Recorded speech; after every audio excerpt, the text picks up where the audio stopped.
The pursuit of happiness, or right to chase fulfillment, to seek peace. But what if that very pursuit is the reason you feel so anxious? Rumi, the Persian philosopher, exposed this mind trap back in the 13th century. The harder you grasp for happiness, the more restless you become. Peace. It isn't something you chase. It's something that comes when you rise above desire.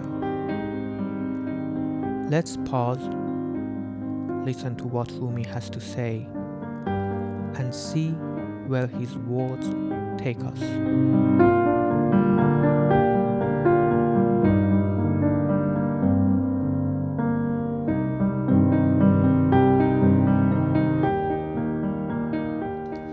Hello, welcome back to my channel. This is your host Moez, an engineer who loves to create high-end consumer products and who is obsessed with Persian literature.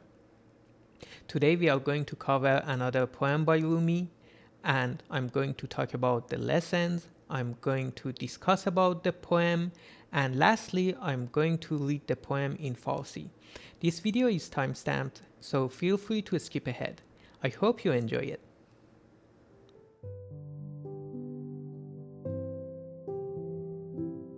Being full of yourself makes you irritable, weak, and sad. When you are full of yourself, your friend seems like a thorn to you. And when you are selfless and carefree, what use is a friend to you? When you are full of yourself, you don't want to hang out with your friends. You easily become annoyed by them. You don't want to be around them.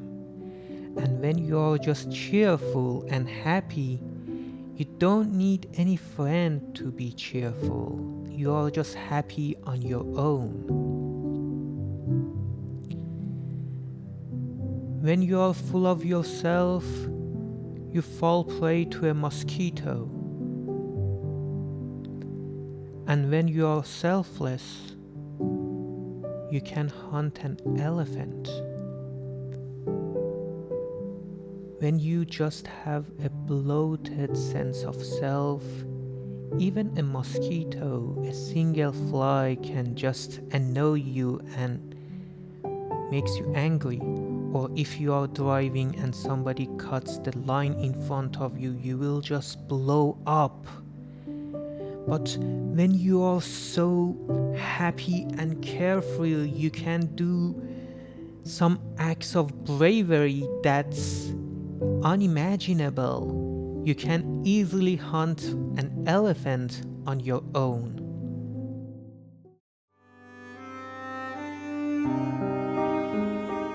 When you are full of yourself, you are bound by a cloud of sadness. And when you are selfless and carefree, the moon draws close to embrace you. Sadness is a cloud. It's a matter of perspective. It's an illusion. In Masnavi, Rumi says, این همه غمها که اندر سینه هاست از بهار گرد و باد و بود ماست این غمان بیخ کن چون داس ماست این چنین شد وان چنان وسواس ماست. Yes, sadness is a cloud. He says, all of these sadness and sorrow that we are carrying in our chests is just due to the dust, the vapor, and the steam that is inflating our sense of self-importance. All of these sadness that is just rooting us up like a sickle is because of our obsession with what happens and what doesn't happen. trying to get everything in our lives in our own way.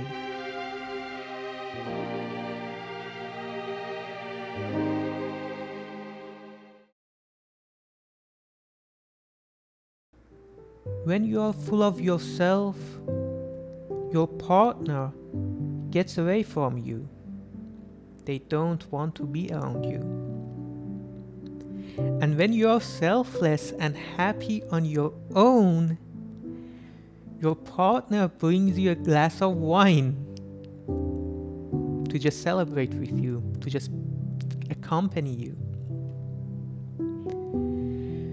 When you are full of yourself, you are depressed, like the season of autumn. And when you are selfless, even the middle of winter feels like spring to you.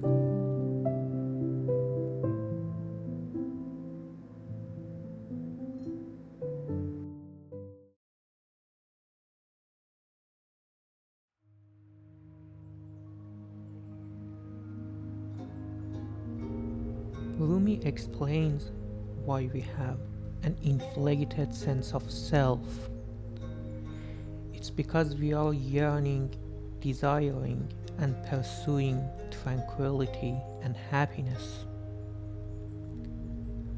All of your restlessness stems from your craving for peace. Seek chaos, and peace will find you. All of your digestion problems are because of seeking absorption. If you renounce indulgence, poison becomes digestive to you. Don't latch on. Don't expect everything to go your way.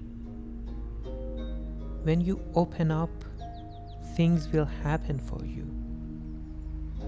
Look at this Chinese swinging bridge game. The player who latches onto the bridge cannot enjoy the game. Even if they win, they are going to be anxious. They are going to worry about the outcome of the game. But look at the second player. They are just enjoying and embracing chaos as it's happening to them. If they win, they are going to enjoy the game. And even we, as the viewers, are going to enjoy watching them. And even if they lose, they had a good time. They didn't latch on. They didn't obsess about the results. All your disappointments arise from chasing desires. Otherwise, all the achievements will come to you as a gift. Do not take yourself hostage to your desires. We sometimes do that. And do not have too many desires. You will regret it. Sometimes in life we say, I will buy my dream car, then I will hit the road and travel. And we fail to realize that traveling is not that expensive.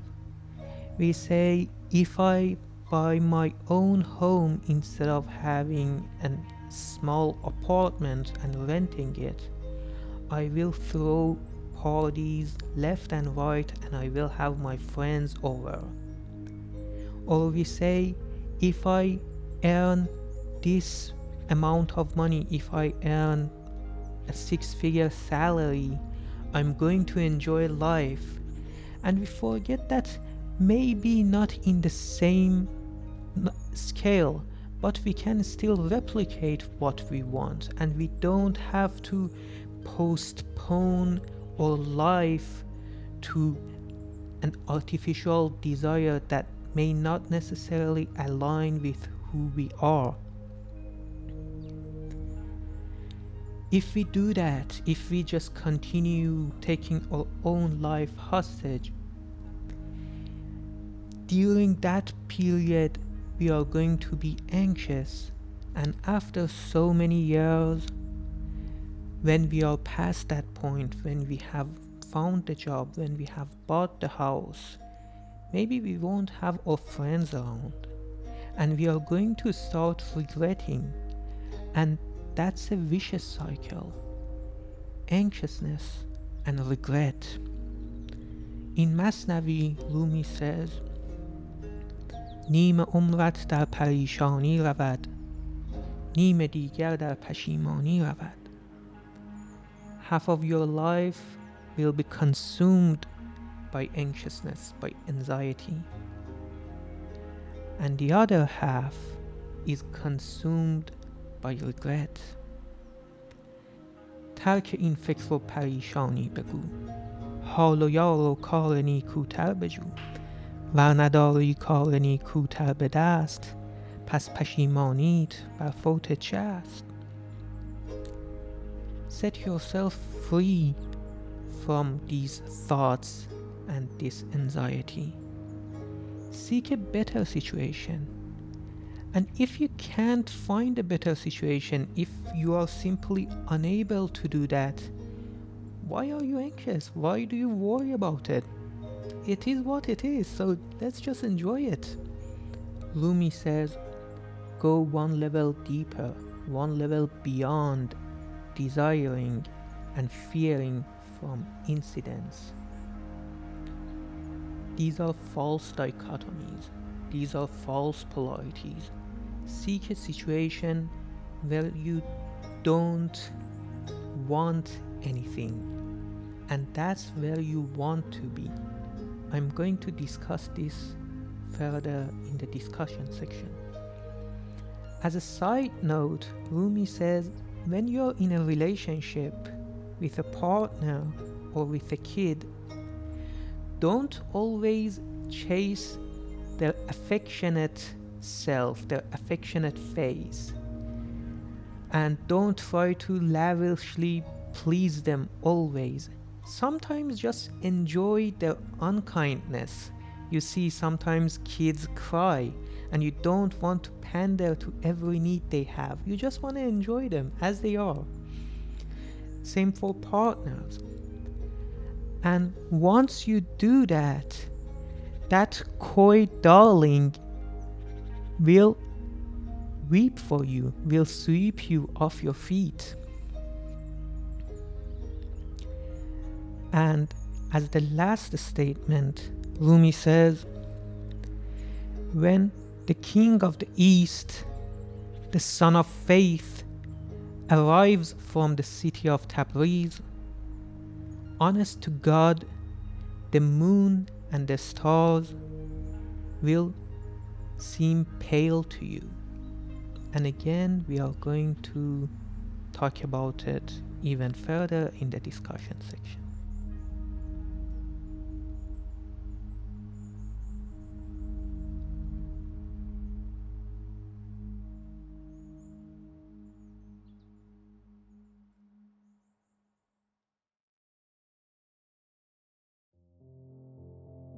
Now I'm going to explain some of the points that we encountered in this poem.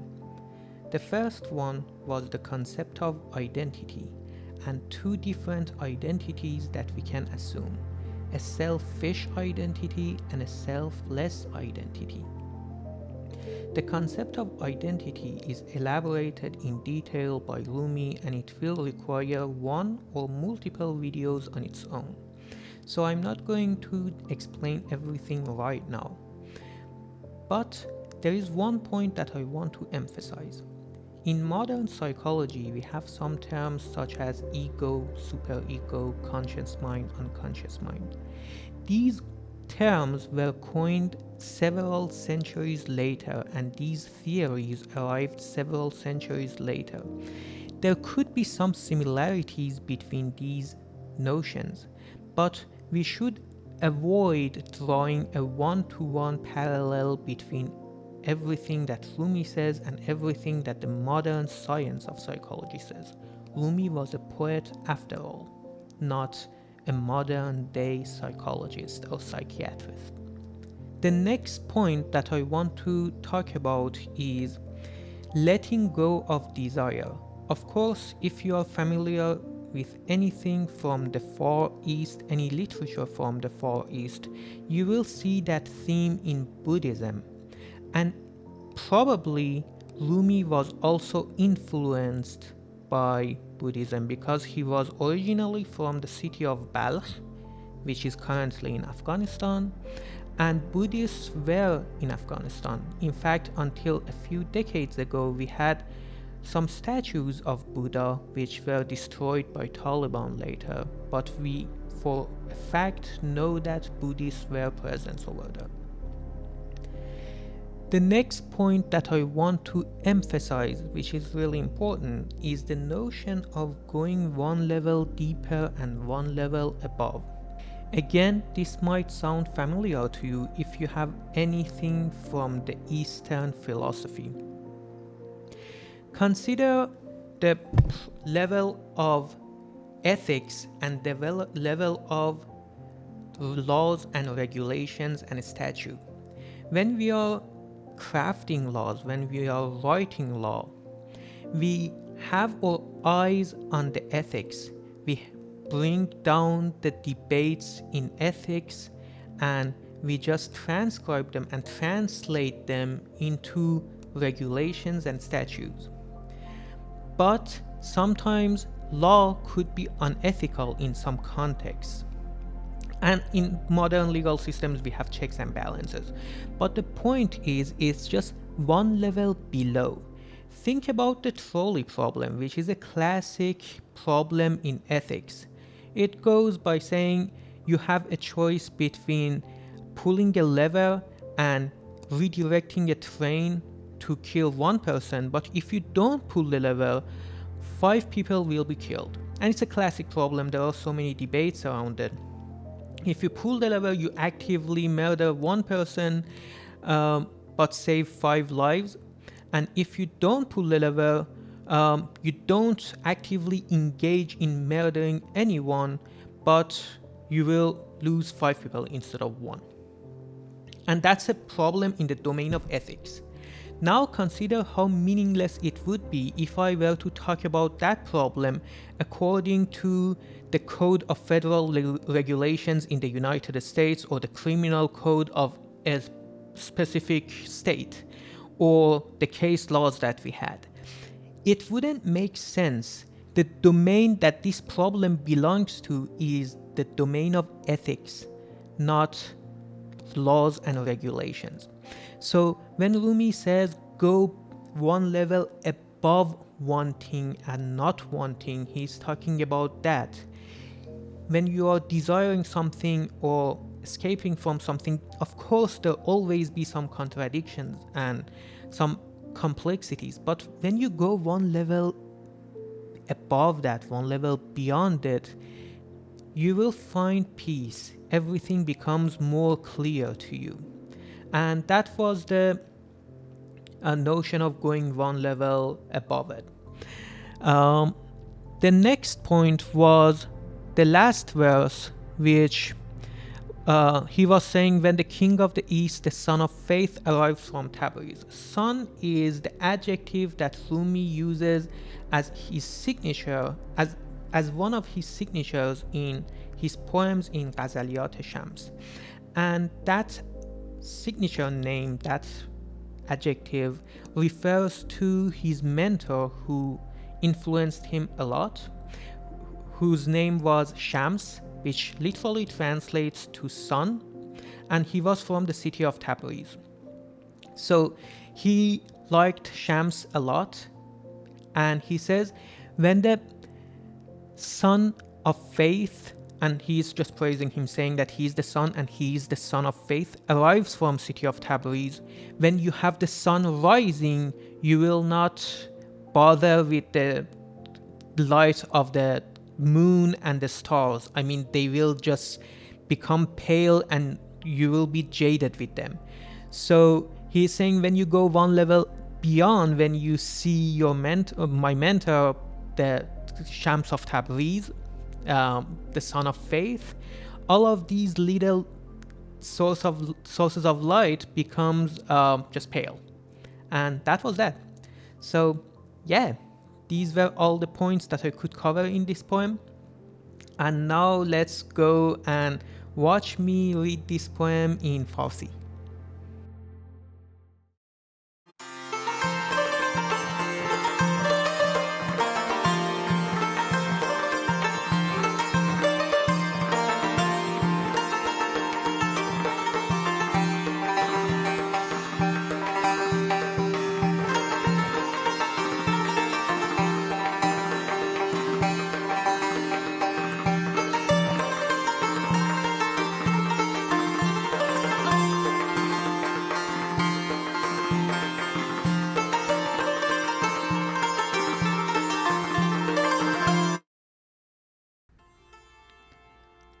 آن نفسی که باخودی یار چو حال آیدت، وان نفسی که بیخودی یار شکار آیدت. آن نفسی که باخودی خود تو شکار پشه ای، وان نفسی که بیخودی پیل شکار آیدت. آن نفسی که باخودی بسته ابر غصه ای، وان نفسی که بیخودی مه به کنار آیدت. آن نفسی که باخودی یار کناره می کند، وان نفسی که بیخودی باده یار آیدت. آن نفسی که باخودی همچو خزان فسرده ای، وان نفسی که بیخودی دی چو بهار آیدت. جمله بیقراریت از طلب قرار توست، طالب بیقرار شو تا که قرار آیدت. جمله ناگوارشت از طلب گوارش است، ترک گوارش ار کنی زهر گوار آیدت. جمله بی مرادیت از طلب مراد توست، ورنه همه مرادها همچون نثار آیدت. عاشق جور یار شو، عاشق مهر یار نی، تا که نگار نازگر عاشق زار آیدت. خسرو شرق شمس دین از تبریز چون رسد، از مه و از ستاره ها والله عار آیدت.